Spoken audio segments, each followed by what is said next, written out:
আসসালামু আলাইকুম। আশা করছি আমরা প্রত্যেকেই অনেক বেশি ভালো আছি এবং সুস্থ আছি। আলহামদুলিল্লাহ। আপনাদের প্রত্যেককে অনেক বেশি স্বাগত জানাচ্ছি আমাদের আজকের নতুন একটি ভিডিওতে। আমাদের আজকের ভিডিওর টপিক হচ্ছে কিভাবে আমরা আমাদের কম্পিউটারের গুগল ড্রাইভটা ইউজ করতে পারি। ড্রাইভ এমন একটা বিষয় যে আসলে চলুন সরাসরি আর কথা না বাড়িয়ে আমরা হচ্ছে আগে দেখার পরবর্তীতে আমরা মাঝে মাঝে আলোচনা করব যে আসলে কেন এই ড্রাইভটা ব্যবহার করা উচিত। তো চলুন, আর বরাবরের ন্যায় হচ্ছে আমরা আমাদের এখান থেকে হচ্ছে একটা ক্রোম ব্রাউজার ওপেন করে নিব, যেহেতু আমরা হচ্ছে গুগলের যে ড্রাইভ সেটা ব্যবহার করব। তো এখানে আসার পর আমরা হচ্ছে কিভাবে গুগল ড্রাইভে যেতে পারি। এখন এই টোটাল বিষয়গুলো, এই প্রসেস গুলো কিন্তু আমরা হচ্ছে চাইলে ফোন থেকেও করতে পারি, তবে আমি ফোনে থেকে আর নেক্সট আরেকটা ভিডিও ক্রিয়েট করব কিভাবে আমরা ফোনে গুগল ড্রাইভটাই ব্যবহার করতে পারি। তো এখন মোটামুটি হচ্ছে আমরা দেখব কিভাবে আমাদের এই ল্যাপটপ কম্পিউটার থেকে আমরা এই কাজটা করতে পারি। এখন সরাসরি এখানে আমাদের যে ব্রাউজার, আমরা ব্রাউজারে আসার পরবর্তীতে আমাদের এখানে চলে যেতে হবে হচ্ছে এখানে যে 9 ডট রয়েছে, এই 9 ডট অপশনে আমরা যখন ক্লিক করব, ক্লিক করার পর এখানে কিন্তু আমরা অনেক বিষয় দেখতে পাবো। এগুলো সকল কিছু হচ্ছে গুগলের প্রোডাক্ট। গুগল কর্তৃক এগুলো সকল কিছু হচ্ছে নিয়ন্ত্রিত হয়। তো আমরা একে একে সকল বিষয়গুলো দেখবো ইনশাল্লাহ। তো আজকে হচ্ছে যেহেতু আমরা সর্বপ্রথম হচ্ছে গুগল ড্রাইভটা সম্পর্কেই জানবো। ওকে। তো আমরা সরাসরি হচ্ছে এখন এখান থেকে চলে যাব হচ্ছে আমাদের এই গুগল 9 ডট। 9 ডটে ক্লিক করার পর এখান থেকে আমরা দেখতে পাবো হচ্ছে ড্রাইভ। এই ড্রাইভে আমরা হচ্ছে এখান থেকে ক্লিক করব। ড্রাইভে ক্লিক করার পর আসলে এই ড্রাইভের কাজটা কি বা এখানে আমরা আসলে কি করতে পারি। তো অলরেডি আমাদের এখানে হচ্ছে অনেকগুলো বিষয় শো করছে, আপনাদের এখানে কোনো কিছু শো করবে না। আপনারা আপনাদের হচ্ছে একদম ফ্রেশ, এখানে একটা ফ্রেশ প্রোফাইল দেখাবে, কারণ আমার আমার এখানে যেহেতু আমি বিগত কাজ করেছি, আমি বিগত এখানে কাজগুলো করেছি, তার জন্য হচ্ছে এখানে এগুলো শো করছে। তো আপনাদের এইখানে এগুলো কোনো কিছু শো করবে না। তো আমরা এখানে আসলে মূলত কি কাজ করব বা কি করা যায়, এখানে কেন আমরা এখানে এসেছি।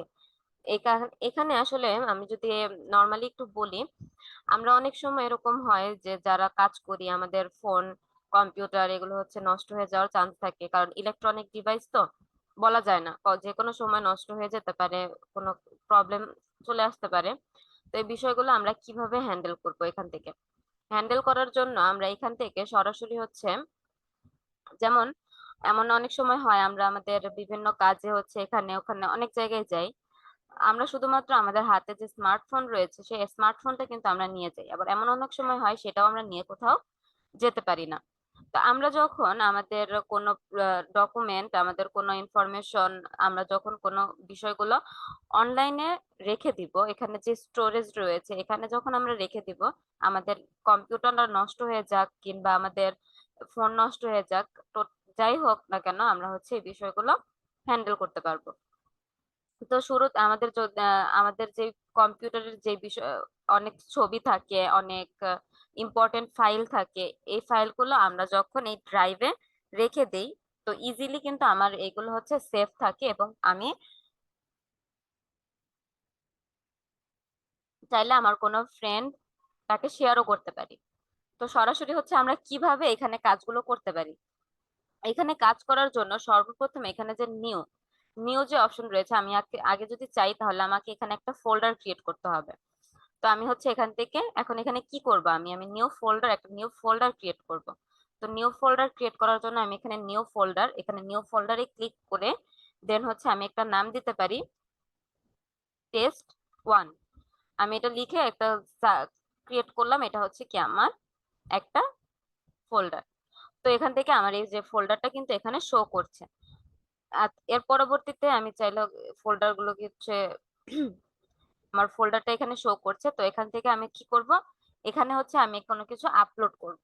আমি হচ্ছে এখানে আবার যদি ব্যাকে যাই, আমি এখানে কিন্তু কি করেছি, ডাবল ক্লিক করেছি। ডাবল ক্লিক করার কারণে আমি এখানে হচ্ছে একটা ফোল্ডার এখানে, তো এখানে হচ্ছে আমি কি করব, আমার এক পিসিতে যে বিষয়গুলো রয়েছে, ইম্পর্টেন্ট ফাইল ডকুমেন্ট যা কিছু রয়েছে আমি এখানে আপলোড করব। তো নিউতে যাব, নিউতে যাওয়ার পর হচ্ছে এখানে আমি ফাইল আপলোড করতে পারি, চাইলে আমি হচ্ছে ফোল্ডার আপলোড করতে পারি। তো আমি এই ক্ষেত্রে কি আপলোড করতে চাচ্ছি, আমি এখান থেকে সরাসরি হচ্ছে আমার ফাইলটাকে আপলোড করতে চাচ্ছি। তো আমি হচ্ছে এখান থেকে আমার ফাইলের যে অপশনটা আছে সেই অপশনে ক্লিক করব। তো আমি এখান থেকে হচ্ছে আমাদের এইখানে যে ফাইল, আমি সাপোজ এটা কি হচ্ছে রাখতে চাচ্ছি, এটা হচ্ছে আমার একটা ফাইল। তো এই ফাইলটাকে হচ্ছে আমি এখান থেকে, দেখুন আপনারা এটা কিন্তু আপলোড হচ্ছে, এটা আপলোড হচ্ছে, আমাদের এই ফাইলটা এখানে আপলোড হচ্ছে। অলরেডি এটা আপলোড হয়ে গিয়েছে। আমি চাইলে হচ্ছে এখান থেকে এটা রিনেমও করতে পারি। আমি যদি চাই এখান থেকে হচ্ছে আমি এটাকে রিনেম করে দিব, কি কি নাম দিতে পারি, টেস্ট 2, আমি এই নাম দিয়ে এখানে সেভ করে দিতে পারি। এটা হচ্ছে আমার একটা পিএনজি ফাইল। আমি চাইলে এখান থেকে হচ্ছে একটা ফোল্ডারও আপলোড করতে পারি। তো আমি কোন ফোল্ডার আপলোড করব, এখান থেকে আমার এখানে যে ফোল্ডার রয়েছে এই এরিয়াল ফন্ট, এই ফন্টটাই হচ্ছে আমি ফন্টটাই আমি এখান থেকে আপলোড করতে চাচ্ছি।